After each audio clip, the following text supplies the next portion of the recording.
Skip it up and that up. Steam machines are everywhere. Gabe Newell has great hair. We frolic naked at the fair. Steam machines are everywhere. Don't ask questions. Just roll with it. Just let it flow. Anyway, what's going on, guys? Rich of Review Tech USA. It's 2 in the morning and I'm making videos now because I've had an insane day. But Valve unveiled 13 Steam machines at CES, and I want to talk about them because I have a lot to say. So I'm going to go over this very vague specs of all of them because no one was really straight up about what they're putting inside of them or what the pricing was. It was like, come on, man, you're just showing us a box and you're not telling us what's in it. But anyway, the first one, probably the most vague too, was Alienware. They didn't give away any specs at all. The one thing they did say is that it was going to be competitively priced with the Xbox One and PS4. And like the Xbox One, it's going to have an HDMI in and out. So I guess they're going to try to do the whole TV integration thing, which I really think in 2014 is kind of pointless. But hey, you know, if you watch TV, maybe that'll give you an erection. Now all these other ones, there's 13 of them total, man. Damn. There's the alternate, which is going to go for $13.39. That pricing, I don't get it. The CPU is a Core i5 in this one, a 4570. The graphics is Gigabyte GTX 760, and they're giving you 16 gigabytes of RAM and 1 terabyte of storage. $13.39. Oh, it's a lot for that, especially with the mid-range graphics card. And, you know, 16 gigabytes of RAM, I guess if you prefer gaming box, is a little bit overkill. I don't know. That's just so high for a system that's really, all these are really mainly being designed to play games. And technically, this is Valve's console. All right, I'm going to shut up now. Let's go on to the CyberPower PC. Like the pricing of this one, $499 and up. They give a CPU, could be either AMD or Intel Core i5. Graphics, entry level is AMD Radeon R9 270, which for entry level is an amazing graphics card. And the NVIDIA GTX 760, which isn't that much of a leap from there. I guess that's their higher end offering. It's going to have 8 gigabytes of RAM. I'm sure that's flexible as well. And 500 gigabytes of storage. Now, like I said in my other video yesterday, if this has the AMD quad-core 750K, which basically is like their APUs, except they just get rid of the graphics, that's a great quad-core chip for gaming. It's fantastic. And if you have the AMD Radeon R9 270, 8 gigs of RAM and 500 gigs of storage, and it's $499, that's a good deal. Now, that is a good Steam machine. I think that should be the only Steam machine, but anyway, we'll talk about that again in a minute. Digital Storm Bolt 2. What was with the prices? $25.84. The CPU in this one is the Intel Core i7 4770K. Graphics is, along with the Titan, even though I think really the Titan's irrelevant now. The Titan was a retarded. I mean, the 780, before the 780 Ti, was competing with the Titan. I don't know. Anyway, what am I talking about? Graphics in this one. GTX 780 Ti. The RAM is 16 gigabytes. Storage, you're going to have a 1 terabyte hard drive for storing the games. And they're going to give you a 120 gigabyte SSD. This one is also a facepalm. The Gigabyte Bricks Pro. It's small and useless. It's going to have the Intel Core i7 4770R. The graphics, you ready for this one? That was the worst drum roll ever. Is the Intel Iris Pro 5200. Yep, integrated graphics, folks. Get ready to play those games at the lowest settings possible and having games not work. Now, they're saying RAM 2 times 4 gigabytes. I'm guessing either 8 gigabytes or two 2-gig sticks. And storage is 1 terabyte of SATA, 6 gigabits per second, whatever. Now, I know they were trying to do the whole thing where you could have a Steambox stream from another PC. Like if you have a gaming PC, you could stream it to the Steambox, but then what the hell do you need a Steambox for?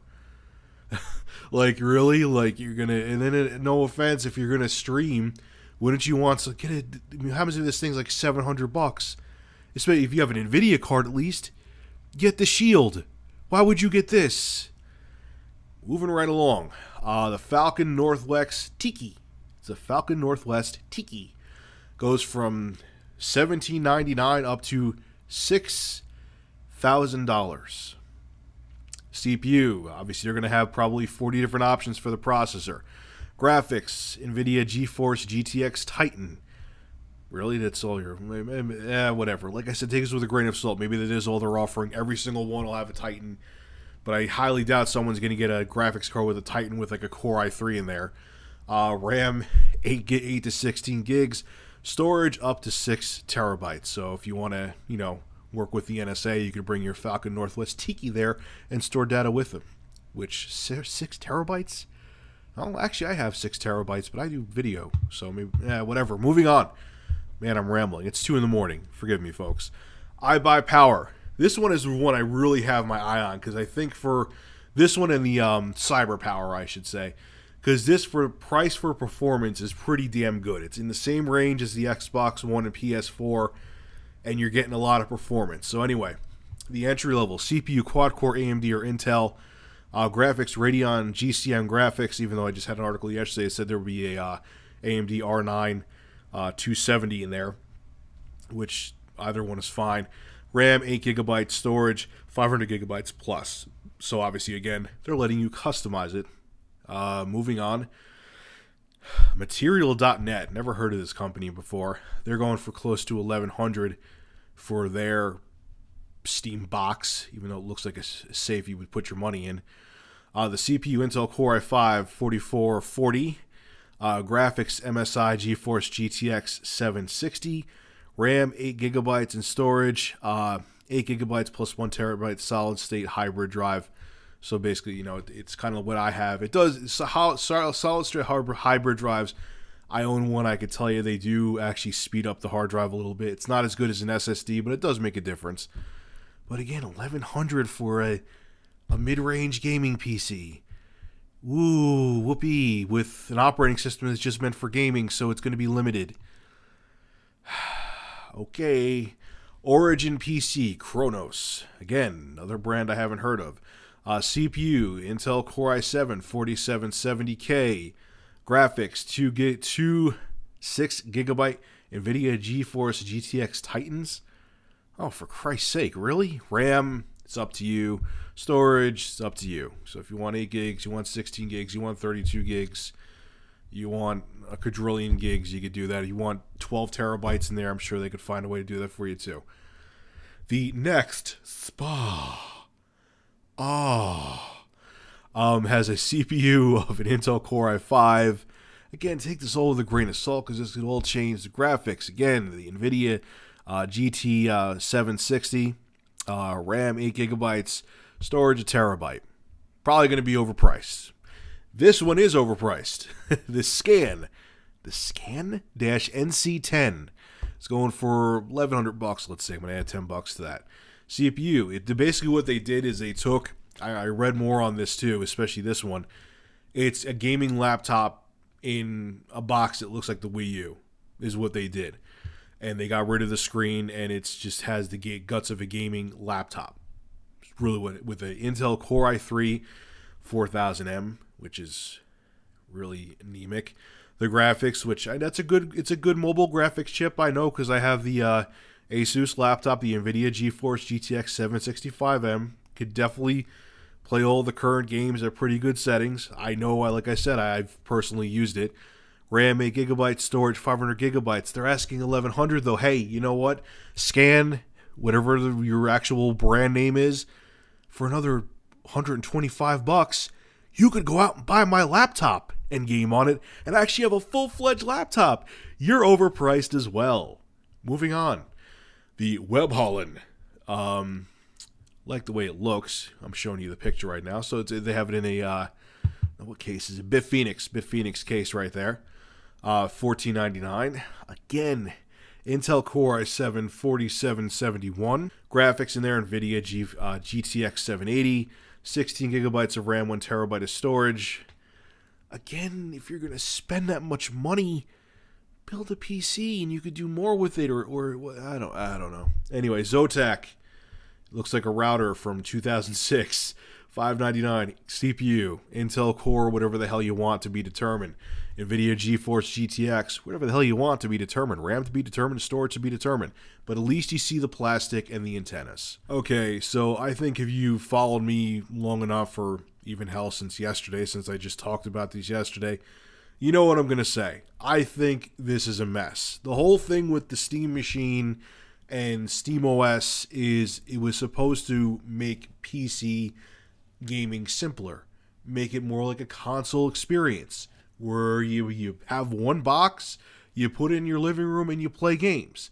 With all of these different boxes, with all these different Steam machines, with all these different configurations, you're pretty much killing the exact reason why Steam machines need to exist. So I'm just I really, really think I wish, and I've talked to other people and they agree with me too, they should have had one Steam machine, like the iBuyPower one, like I said yesterday, for $4.99. You throw that onto the market, you have one piece of hardware with the exact same specifications. You want to have Steam, okay, Valve, you want to have 20 different manufacturers, make it fine, but they all should have the same hardware, same CPU, GPU, so on and so forth, so people aren't confused, okay? And yeah, still make it PC or hardware. So if someone wants to go in there and they personally want to change the graphics card or change the processor, they can. But at least the consumer knows what they're getting. They're not going to be confused. Hell, I'm scratching my head at this and I build my PCs. But because you're trying to bring over the console consumer. And they're going to look at this and be like, where the fuck do I even begin? There's one for $6,000. There's one for $500. There's one for $2,000. Like, where do I even start? So to me, it's just kind of like you're shooting yourselves in the foot with this, because the whole reason that you're bringing out the Steam Machine, you're going against that concept by making it so confusing for the general consumer. Me, I'm already good. I'm probably going to get like the iBuyPower one to review it, but I don't need a Steam Machine, or I won't get as confused by this. The general consumer they're going to get intimidated by this. Now, the Steam Machine still may do well, but I think you could have done even better if you had one piece of hardware that the consumer could just go out to buy. They know, okay, it's going to play all the games just as good as every other Steam Machine, just like everyone knows that if you have a PS4, your PS4 is going to play Battlefield 4 just as good as a guy in Europe, because they all have the same hardware. I don't know, man. It'll be interesting to see how it does. I mean, it still may do very well, but I'm just saying it could have done even better if you just narrowed down the hardware.